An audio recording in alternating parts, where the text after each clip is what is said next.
Olá, seja bem-vindo ao canal Vinhos de Bicicleta. Hoje a gente vai falar de uma das minhas brancas prediletas. Eu não sei como que a gente passou tanto tempo sem falar dela. A gente vai falar de Alvarinho.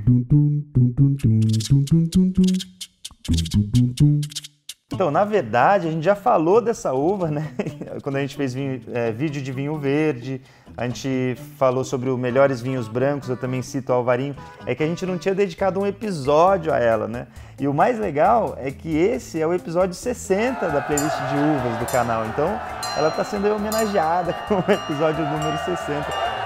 Tardou, mas não falhou.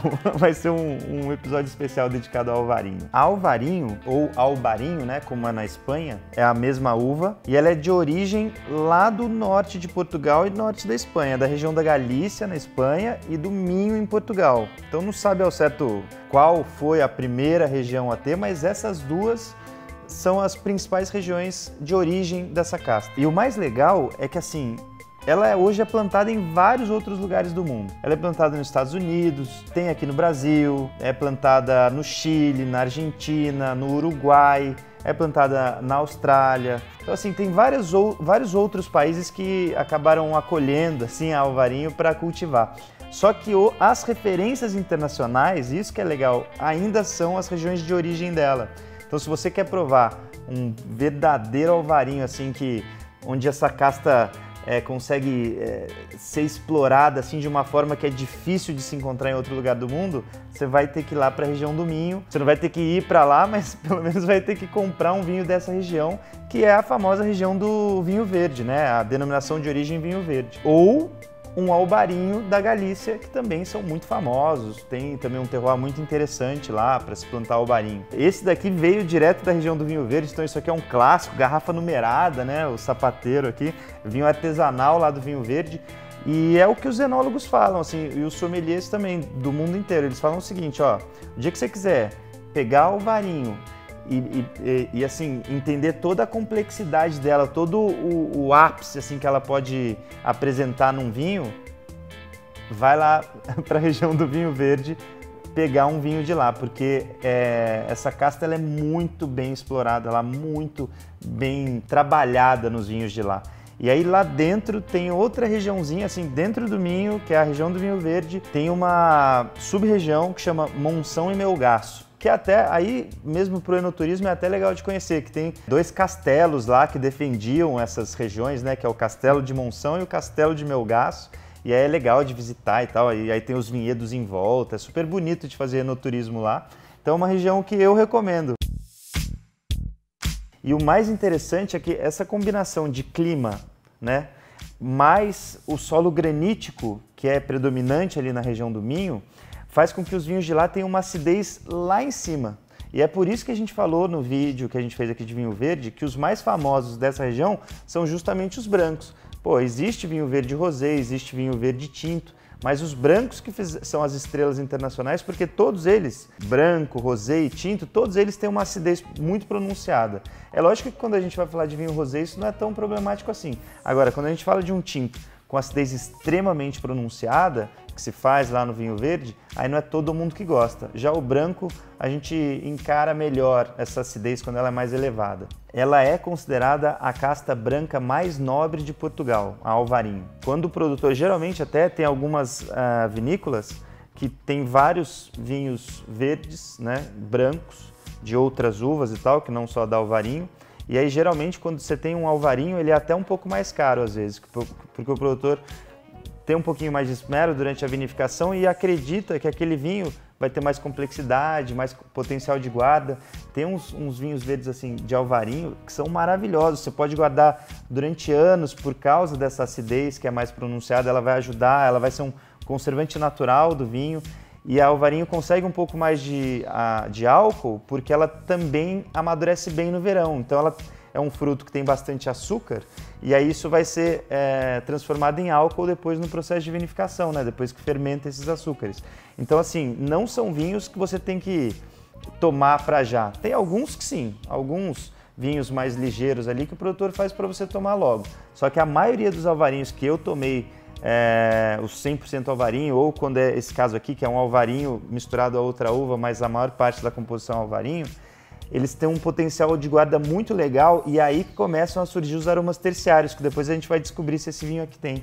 Que são aqueles aromas que vêm do envelhecimento dessa casta, né? Que ela vai começar a apresentar noz, avelã. E aí os aromas mais primários assim da casta, a gente pode falar em algumas frutas: pêssego, banana, aroma de limão, maracujá, lichia, flor de laranjeira, violeta. Às vezes, quando o vinho é um pouco mais caramelizado, você consegue encontrar mel. Então, só por aí já dá para saber que é uma casta muito complexa. O aroma, assim, são aqueles vinhos que evoluem demais. Não à toa é considerada por muitos enólogos como a casta mais nobre, branca, portuguesa, que se faz lá, que se cultiva lá em terras lusitanas. Então, vamos abrir. Eu tenho uma historinha para falar desse vinho aqui, que é muito legal. Eu ganhei ele de presente de um amigo lá português, que ele, inclusive, conheceu a gente pelo canal. Então, eu vou abrir esse vinho e depois falo essa historinha que é bem legal.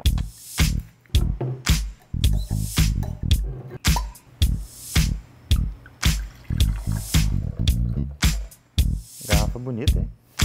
Estilão da garrafa bonito. Bom, olha, dá para ver um pouco da efervescência aqui do vinho, que tem a ver com a questão da acidez também, né? E é muito comum de se encontrar isso em vinho verde. Esse vinho aqui, ele tem uma historinha muito legal. O Thiago Soares, ele é um fã do canal, ele assiste os nossos vídeos, falou que estava aprendendo bastante sobre outras regiões do mundo com o canal, através do canal. E ele é lá do Minho, né? Ele é português mesmo, de lá, a gente nunca se encontrou. Ele mandou um e-mail pra gente e perguntou: Rodrigo, você já fez vídeo da Alvarinho e tal no canal? A gente falou que não, aí ele mandou a garrafa produzida pelo pai dele e por ele, lá do Minho. E aí eu fui ver da história desse vinho, chama Sapateiro, né? A vinícola do Thiago e do pai. O Thiago chama Thiago Soares e o pai dele o Antônio Soares. E o pai dele tinha uma loja de sapato. E aí pegou lá meio hectare de terra, plantou umas vinhas e começou a fazer vinho para consumo próprio. E aí os amigos lá, clientes que iam na loja de sapato do pai dele, começaram a pedir um pouco do vinho, sabe? Tipo, e aquele vinho que você está fazendo e tal, vende um pouco para mim, que eu tô querendo tomar também e tal. Daí ele aumentou 1 hectare, começou a fazer um pouco mais, e aí os clientes começaram a pedir mais o vinho e tal. Aí o Thiago comenta que chegou um período que o pessoal ia na loja de sapato não para comprar sapato, iam atrás do vinho lá na loja de sapato. E aí eles tinham que chamar mesmo de sapateiro. Hoje virou um negócio da família, é uma vinícola familiar, até eu acho legal isso. Eles colocam aqui handcrafted wine, né? Vinho feito à mão. A vinícola é do Thiago com o pai dele, o senhor Antônio. E esse daqui é um corte de alvarinho com a uva avesso, 2 brancas muito clássicas lá da região do vinho verde. Vinho verde DOC, né? Um vinho de denominação de origem vinho verde. Então um branco clássico aí da alvarinho. A cor dele, ele já está aqui com um amarelo palha, assim, bem clarinho e com alguns reflexos esverdeados, assim. A cor de alvarinho é bem clássica nessa pegada, assim, amarelo palha. Quando tem reflexo, geralmente é esverdeado mesmo. Então, esse aqui está muito típico da casta alvarinho na cor. Essa efervescência, essas bolinhas que a gente está vendo, são muito comuns de se encontrar em vinho verde também. Tem a ver com a questão da acidez também no vinho, né? A gente já pode esperar vinhos mais ácidos e com essa sensação de efervescência no paladar, né? Aquelas que lembram um pouco o espumante. Não chega a ser borbulha de espumante, a gente não está vendo a perlagem aqui, né? Mas a gente vê algumas bolinhas aqui que tem a ver com essa questão da efervescência. Agora vamos ver no aroma o que ele entrega pra gente, de tudo aquilo que a gente pode achar num alvarinho. Vamos ver o que ele entrega aqui, vamos lá. Ele está indo por uma pegada mais de fruta mesmo. Dá para sentir um pouco de limão, um pouco de maracujá, um pouco de abacaxi, assim, essas frutas um pouquinho mais tropicais, assim, tá muito fácil de identificar nesse vinho, ou seja, deve ser um vinho para o verão aí, nada mal, né? E dá para sentir também um pouco da questão de flor, então flor de laranjeira, um pouco de lírio, de jasmim, que também costuma ser típico dessa casta, assim, essas flores. Então, assim, muito legal, muito bem feito. Parabéns pelo vinho. A gente não faz propaganda aqui não, mas eu gosto de falar as histórias, porque esse canal aqui é para conteúdo. Quando tem uma história boa por trás do rótulo, a gente tem que contar. Agora vamos ver no paladar como que tá isso aqui.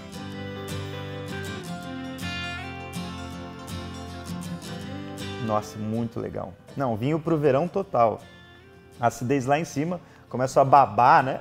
Quando estou falando, acidez muito alta, essa efervescência dá para sentir um pouquinho, na língua principalmente. Não é nada desagradável, muito pelo contrário, esse é um vinho extremamente fresco.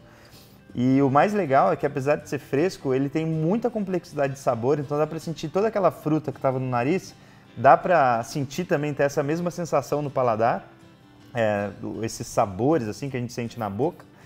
E o final dele é longo, assim, nem todo vinho branco tem final longo, né? O final que a gente diz tem a ver com a persistência do vinho, né? O quanto, depois que você engoliu, o quanto que você consegue ainda ficar sentindo aqueles sabores ali. Então é um vinho de final longo. E aí, eu já ouvi de uma grande amiga minha, a Jéssica Marinzec, né, sommelier aqui brasileira, ela falou, ó, gente, tem uma coisa que é comum de se encontrar em vinhos bons, que é o tal do final longo, né, essa persistência. Vinho feito não com tanta qualidade assim, não vai ter o final longo. Então, é uma característica comum aos vinhos bem feitos, essa questão do final longo. Ah, Rodrigo, mas então todo vinho que não tem final longo é ruim? Não, isso não é verdade. Mas todo vinho que é bom tem final longo. Então, essa é uma característica comum que deu para encontrar nesse alvarinho aqui, que está muito bem feito, comemorando em grande estilo o nosso episódio 60 de uvas. Se a gente for falar de harmonização, tem que ser algo um pouco mais leve também, que vai acompanhar um pouco a estrutura desse vinho. Então a gente pode falar de peixe, frutos do mar em geral, pratos vegetarianos à base de queijos, e pode até ser um queijo gorduroso, tipo um brie, porque a acidez da alvarinho vai se sobressair com relação, vai limpar essa gordura do paladar. Ostra é muito legal com alvarinho, é uma combinação clássica, vinho verde de alvarinho com ostra. E se você não quiser harmonizar com nada, se você quiser harmonizar com o mar ou com a piscina, vai nessa também, que vai ser muito bom. Então, cheers, até o próximo episódio.